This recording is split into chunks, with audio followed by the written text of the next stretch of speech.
오늘 말씀은 사도행전 3장 1절에서 10절의 말씀입니다. 함께 읽도록 하겠습니다. 제9시 기도 시간에 베드로와 요한이 성전에 올라갈새 나면서 못 걷게 된 이를 사람들이 메고 오니 이는 성전에 들어가는 사람들에게 구걸하기 위하여 날마다 미문이라는 성전문에 두는지라.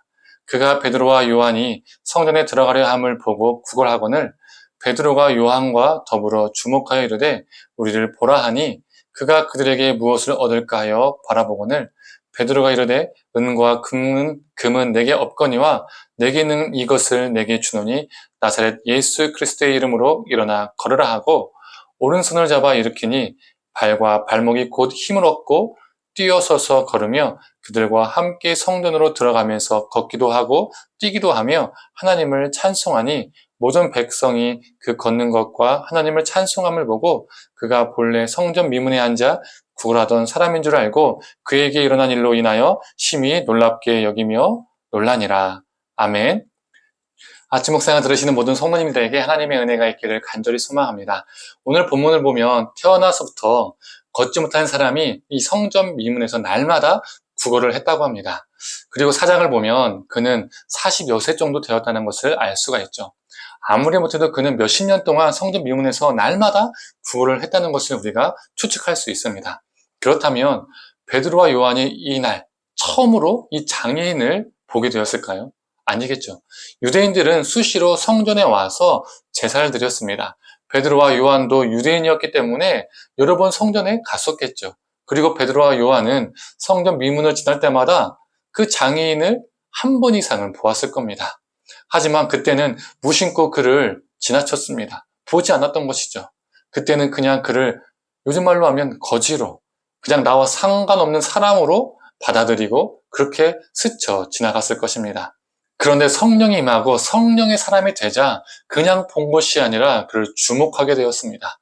예전에 주목하지 않았던 사람을 주목하게 된 것이죠. 긍휼한 마음을 가지게 되었습니다. 그리고 베드로는 그 장애인에게 이렇게 선포합니다. 은과 금은 내게 없거니와 내게 있는 것을 주노니 나사렛 예수 그리스도의 이름으로 일어나 걸어라 라고 선포합니다. 은과 금은 그 당시에 매우 가치 있는 물건이죠. 지금도요 엄청 비쌉니다. 사고 싶어도 사지 못합니다. 사람들은 어떻습니까? 돈만 있으면 모든 것이 해결될 수 있다라고 믿는 것이 예전이나 지금의 사람들의 가치관입니다. 돈만 있으면 출세할 수 있고 돈만 있으면 명예와 권력도 가질 수 있다라고 생각합니다. 그래서 많은 사람들이 돈에 목숨을 걸죠. 그런데 지금 베드로는 자기는 그 중요한 은과 금이, 즉 돈이 한 푼도 없다라고 말하고 있습니다. 사람들이 가장 가치 있게 여기는 그 물질이 없다는 거예요. 그리고 그가 어떻게 선포합니까? 은과 금은 내게 없거니와 내게 있는 것을 주노니 나사렛 예수 그리스도의 이름으로 일어나 걸어라. 베드로의 말은 나에게는 돈이 없다. 하지만 예수의 이름이 있다. 난 예수가 있으니 난 예수의 이름을 너에게 주겠다라고 말한 것이죠.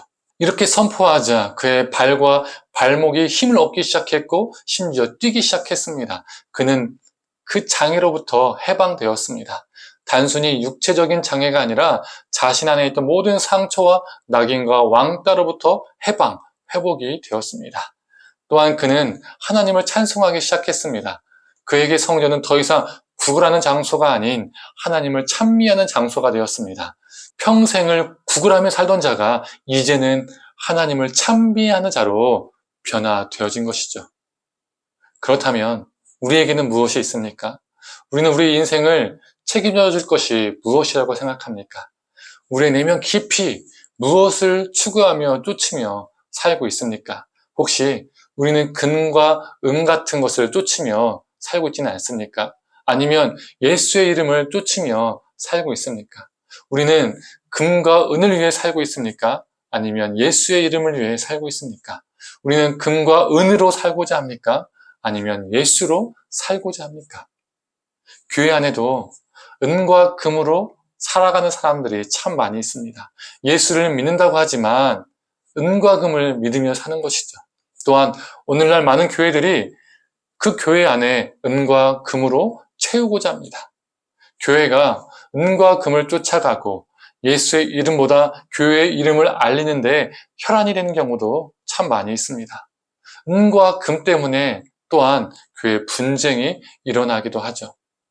은과 금은 줄 수 있는 사람, 은과 금을 가지고 있는 사람은 성도로 받아들이고 은과 금이 없는 사람, 즉 가난하고 연약한 사람들에게 교회의 문턱이 많이 높아지기도 했죠. 은과 금은 있으나 예수가 없는 교회, 교든 충만하나 성령이 충만하지 않는 교회도 있습니다. 교회 이름, 목사의 이름은 유명하나 예수의 이름에 먹칠하는 교회와 목사들도 있죠. 은과 금을 위해 목숨을 거는 성도는 많으나 예수 이름을 위해 목숨을 거는 성도는 줄어가고만 있습니다. 목회자도 마찬가지죠. 오히려 은과 금 때문에 예수의 이름을 붙는 사람들이 많아지고 있습니다. 은과 금 때문에 예수님의 이름을 욕되게 하는 사람들도 많아지고 있습니다. 세상에서 가장 불쌍한 사람이 어떤 사람일까요? 예수님을 믿는다고 말하지만 예수의 이름으로 살지 않는 사람. 예수의 이름 대신에 은과 금으로 사는 사람들입니다. 성도님들, 우리는 어떠한 사람인지요? 우리가 은과 금을 쫓아 살아갈 때에 우리 삶 속에서 예수의 이름은 사라집니다. 예수의 권세, 예수의 능력은 우리 삶 속에서 사라집니다. 희미해집니다. 은과 금을 추구하기 위해서 살아가는 자들이 아니라 예수의 이름으로 살아가는 저와 성도님 되기를 간절히 소망합니다. 10절에 이 일로 사람들이 심히 놀랍게 여기며 놀랐다라고 말합니다.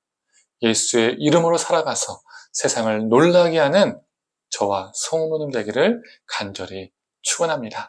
함께 기도하겠습니다. 하나님, 베드로가 은과 금은 없으나 예수의 이름을 줄 때에 그 장애인이 회복됨을 보게 됩니다. 하나님, 우리는 예수의 이름을 믿는다고 하지만 우리 실제 삶 속에서는 예수의 이름이 없고 은과 금을 쫓으며 추구하며 그것을 사모하며 사는 삶은 아니었는지 돌아보게 하여 주시옵소서. 은과 금이 진정으로 생명을 살리는 것이 아니라 예수의 이름이 생명을 살린다는 것을 우리가 마음에 깊이 새기고 정말 은과 금을 쫓는 삶이 아니라 예수의 이름을 쫓으며 예수의 이름으로 살게 하여 주시고 예수의 이름을 통하여 생명의 역사를 경험하는 우리가 되게 하여 주시옵소서. 오늘 하루도 예수 이름 붙들고 생명의 역사를 경험하는 우리가 되게 하여 주시옵소서. 감사드리며 사랑이 많으신 예수님의 이름으로 기도드립니다. 아멘.